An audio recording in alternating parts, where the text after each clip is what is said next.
یہ مولانا سلیم اللہ صاحب مدظلون نے پاکستان بھر کے دارالفتاؤں کو لکھا تھا اور پھر انہوں نے اپنے نمائندے بھیجے، اور 28 اگست 2008 25 شعبان 1429 بروز جمعرات کو جامعہ فاروقیہ کراچی میں شیخ الحدیث مولانا سلیم اللہ خان کے زیر صدارت ایک اہم اجلاس فقہا اور مفتیوں کا ہوا۔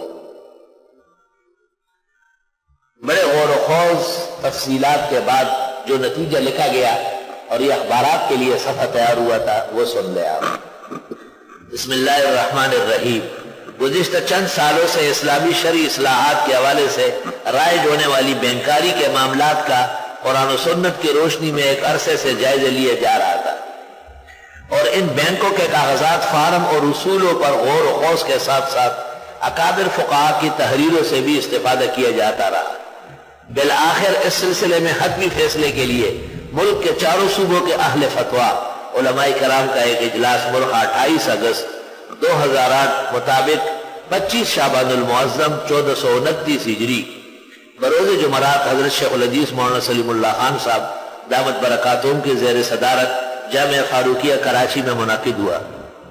اجلاس میں شریک مفتیان اعظام نے متفقہ طور پر یہ فتویٰ دیا کہ اسلام کی طرف منسوب مروجہ بینکاری قطعاً غیر شرعی اور غیر اسلامی، لہذا ان بینکوں کے ساتھ اسلامی یا شرعی سمجھ کر جو معاملات کیے جاتے ہیں وہ ناجائز اور حرام ہے، اور ان کا حکم دیگر سودی بینکوں کی طرح ہے۔ اس اجلاس کے شرکاء نے اس بات پر بھی اتفاق کا اظہار کیا کہ جدیدیت کی روح میں بہہ کر تصویر کی حرمت کا حکم نہیں بدلا جا سکتا۔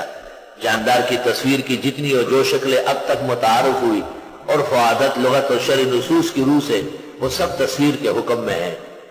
آلات صنعت و حرفت کے بدلنے سے تصویر کے شرعی احکام نہیں بدلتے، اس لیے جو حکم شریعت میں تصویر کا منقول ہے، تصویر کی تمام شکلیں اس حکم کے تحت داخل ہے۔ اس لیے تصویر کی اباحت اور جواز کا راستہ اختیار کرتے ہوئے کسی قسم کے ٹی وی چینل کا اجرا یا علماء کرام کا ٹی وی پر آنا اور اسے تبلیغ دین کی ضرورت کہنا اور سمجھنا شریعت کی خلاف ورزی ہے اور جدیدیت و اباحیت کی ناجائز پیروی ہے۔ مسلمانوں پر واجب اور لازم ہے کہ دیگر حرام اور خلاف شرع امور کی طرح ان سے بھی بچنے کا بھرپور اہتمام فرمائے۔ جو صف اول کے دستخط ہیں ان میں ہے مولانا مفتی عبد المجید دین پوری، صدر مفتی دارالفتاء جامعہ اسلامیہ بنڈوری ٹاؤن، مرحوم اور شہید۔ شیخ الحدیث مولانا سلیم اللہ خان، استاذ العلماء والمحدثین والمفتیین۔ مولانا مفتی حمید اللہ جان، جامعہ شرفیہ لاہور۔ احتشام الحق آسیہ آبادی۔ محمد زرولی خان، جامعہ عربیہ سنلوب گلشن اقبال۔ اور اس کے نیچے بہت سارے دستخط۔ یہ صفحہ مجھے خادموں نے بتایا کہ بٹ چکا ہے، اگر نہیں بٹا ہو تو پھر وہاں سے لے لینا، اور نیچے تمام علماء کرام کے دستخط ہے۔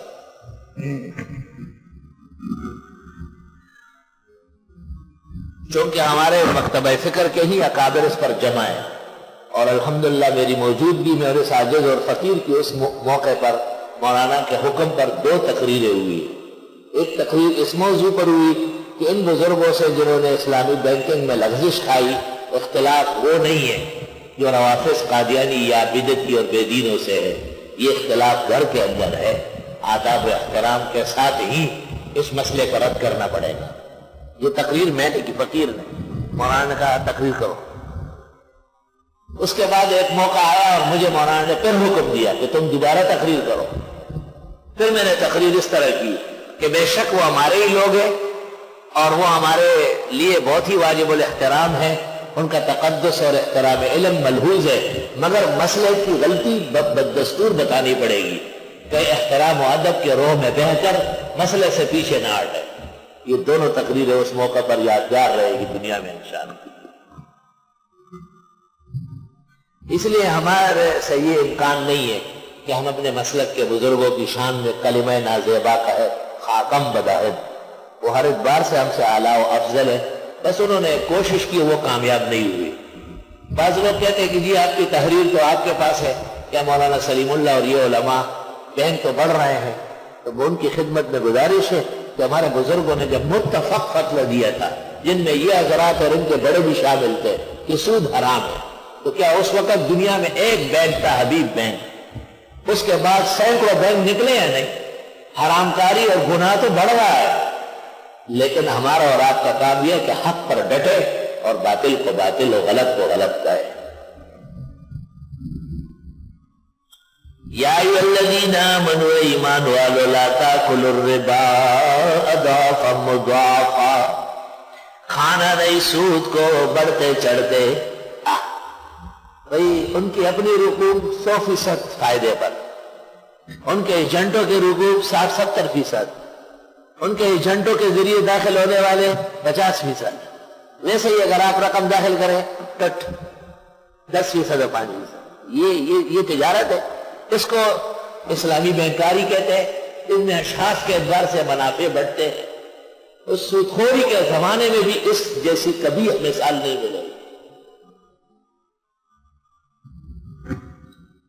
یہاں ایک شخص تھا 2-3 مہینے پہلے مر گیا، وہ وہاں اعزازی خزانچی تھا اور میرا صف اول کا نمازی تھا، اور صبح ناشتہ جو ہوتا ہے اس کا ممبر تھا۔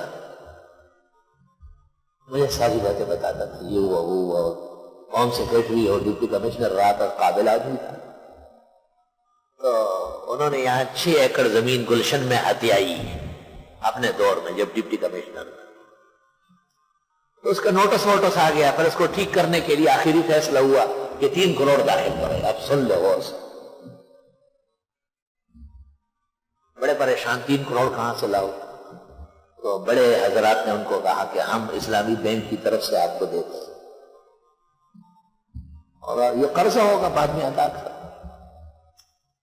3 کروڑ لے کے اس اتھارٹی کو دے دیے، اور وہ پلاٹ 6 ایکڑ یا 2 ایکڑ جو بھی باقی ہے وہ ان کے نام کر دیا گیا۔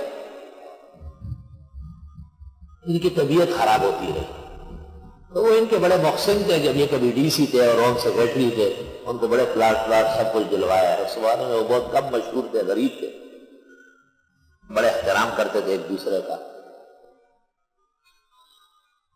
تو انہوں نے کہا کہ مجھے نیند نہیں آتی۔ کیوں؟ میں 3 کروڑ کہاں سے ادا کروں؟ تو ایک بڑے بھائی نے چھوٹے بھائی کو بلایا، تو دونوں کو بیٹھ گئے، کہا بھائی بیگ صاحب کی جان چھوڑاؤ یار، مر جائے گا۔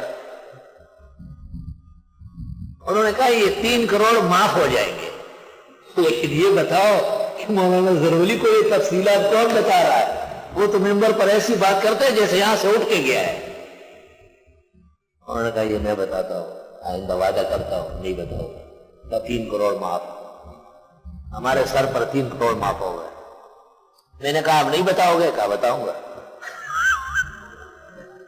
میں نے کہا اللہ کو کیا جواب دیں گے اگر مجھے نہیں بتاتے رہے، آخر تک بتاتے رہے۔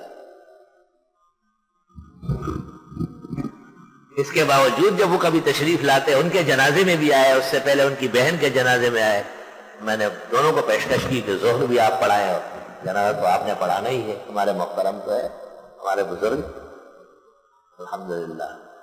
تو ظہر کا پڑھانا تو انہوں نے قبول نہیں کیا۔ مولانا نے کونے سے کہا کہ میں اس عزم سے نکلا تھا کہ آپ کی ابتدا میں ظہر کروں گا۔